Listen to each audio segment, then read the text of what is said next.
Have you ever found yourself saying yes to something and then like 5 minutes later you're thinking, wait, why did I agree to that? Well, it turns out our brains are full of these secret switches, little automatic triggers that other people can flip to guide our decisions, a lot of times without us even noticing. So let's pull back the curtain and see how it all works. Okay, so get this. It sounds completely insane, right? There was this jewelry store in Arizona, and they were having a really hard time selling these turquoise pieces. So the owner, just trying to get rid of them, leaves a note for her staff. Cut the price in half. But her employee completely misreads the note and doubles the price instead. And the result? The entire stock sold out just like that. How in the world does that happen? Well, to solve puzzles exactly like this one, a psychologist named Robert Cialdini went on this amazing mission. For 3 whole years, he went undercover. He worked as a car dealer, a fundraiser, an advertiser, you name it. He wanted to get on the inside to uncover the hidden psychology of persuasion.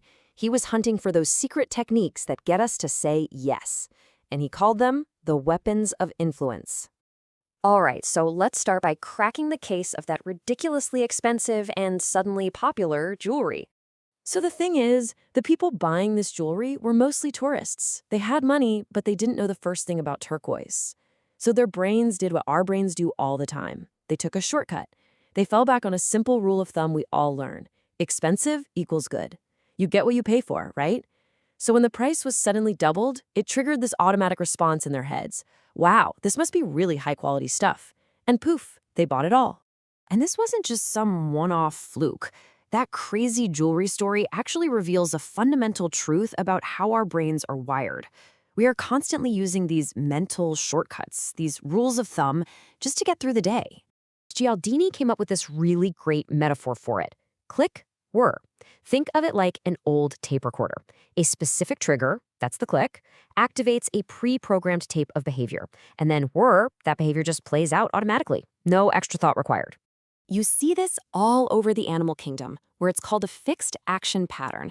And the classic example is the mother turkey. She will love and protect anything that makes a cheep, cheep sound. So researchers did this wild experiment. They took her natural enemy, a stuffed polecat, and put a little recorder inside that played cheep, cheep. And what did she do? She gathered this mortal enemy underneath her like it was one of her own babies. The cheep, cheep sound was the trigger. The moment they turned the sound off, she attacked the polecat viciously. Now, believe it or not, we humans have our own version of the cheep, cheep sound. And one of our most powerful trigger words is because. A psychologist named Ellen Langer did this famous study where she tried to cut in line for a Xerox machine. Okay, check this out. When she gave no reason, about 60% of people let her cut. Fine. When she gave a real reason, because I'm in a rush, compliance shot up to 94%. Makes sense. But here is the mind-blowing part. She then tried a completely useless reason. May I use the Xerox machine because I have to make some copies? Well, duh. And yet 93% of people still said yes. It wasn't the reason that mattered. It was just the word because. That was the trigger. Click, whir. Now, these automatic triggers can be packaged and used as, well, weapons of influence. The first one is a cornerstone of how we perceive the world, the contrast principle. Anyone in retail knows this like the back of their hand. Say a guy comes in to buy a suit and a sweater. What do you show him first? Always the expensive suit. Why? Because once his brain latches on to that $495 price tag, the $95 for the sweater seems like nothing by comparison. If you showed him the sweater first, $95 might have seemed steep. The order in which we see things literally changes our perception of their value. This principle pops up in the most amazing ways. This is from a letter a college student named Sharon wrote to her parents. She starts by laying out this horrifying list of disasters: a fire, a concussion, a pregnancy. And then, after all that, she reveals the actual bad news. Suddenly, after imagining all those horrible things, a D and an F don't seem so bad, do they? Now that is the contrast principle in action. The big takeaway here? What you see first changes how you see everything that comes after. Okay, our next weapon, this might just be the most powerful one of them all. It's woven so deeply into the fabric of every single human society. The rule of reciprocity. The rule is really simple. You give me something, and I feel this deep, powerful obligation to give you something back. This feeling is so strong that in 1985, Ethiopia, a country in the absolute grip of a terrible famine, sent $5,000 in aid to Mexico City after an earthquake. Why? Because 50 years earlier, in 1935, Mexico had sent aid to Ethiopia when it was invaded by Italy. The need to repay that debt was so powerful it transcended famine, poverty, and half a century. And this incredible power can be triggered by the smallest things. In one famous study, an assistant named Joe brought some of the participants an unsolicited can of Coke, just a small gift. Later on, he asked if they'd be willing to buy some raffle tickets from him. And the result?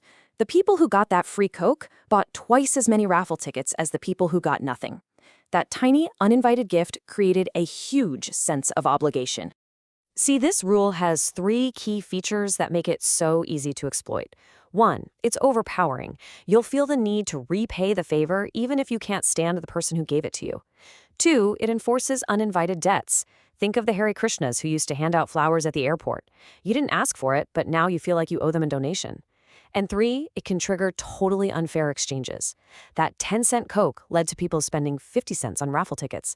That's a 500% return on investment. Cialdini tells this great story about himself. He doesn't even like chocolate bars, and he definitely likes to keep his dollars. So why on earth did he end up with 2 candy bars he didn't want? Well, this is a much more subtle form of reciprocity. It's not about repaying a gift. It's about repaying a concession. This is a brilliant tactic called the rejection then retreat technique. The Boy Scouts started with a big request, a $5 ticket. When Cialdini said no, the scout retreated to a much smaller request, a $1 candy bar. That retreat feels like a concession, right? Like he's doing you a favor. And that triggers an almost automatic urge in us to make a concession in return by agreeing to the smaller request. And don't for a second think this is just for selling candy bars. This exact technique, rejection then retreat, may have led to one of the biggest political scandals in American history. G. Gordon Liddy first proposed an insane $1 million plan to spy on the Democrats. Obviously, it was rejected, so he retreated to a smaller $500,000 plan. Rejected again. Finally, he retreated to a bare-bones $250,000 plan to just bug the Watergate offices. After the first 2 crazy proposals, this one seemed almost reasonable, and it was approved. Same technique, just on a history-altering scale. All right, so these tools are incredibly powerful. But the good news is you are not defenseless. So how do you say no when all these deep-seated social forces are pushing you to say yes? The key is to simply recognize the tactic for what it is. If someone gives you a free sample or makes some big concession that feels a little too strategic, you just need to perform a little mental trick, redefine it in your head. This isn't a gift, it's a sales device. This isn't a favor, it's a compliance tactic. The second you relabel it, that feeling of obligation just vanishes, because the rule is to repay favors, not tricks. Now you're totally free to say no, guilt-free. But defending yourself against persuasion doesn't stop there. Honestly, we've only just scratched the surface. There's another weapon that's just as sneaky because it preys on our deep, deep need to appear consistent. Cialdini calls this one commitment and consistency. And the idea is that once we make a choice or take a stand on something, we feel this huge internal and external pressure to stick with it. This desire to be consistent can become, as one philosopher called it, a hobgoblin of the mind, making us do things that are no longer in our best interest, all to justify a decision we made in the past. So I want to leave you with this question. Have you ever felt that? That pull? Trapped by a decision you made weeks, months, or even years ago? You feel pressured to stick with a job you hate, or even just finish a terrible movie, simply because you've already started. That feeling right there, that is the consistency trap at work. And just understanding it exists is the very first step to escaping it.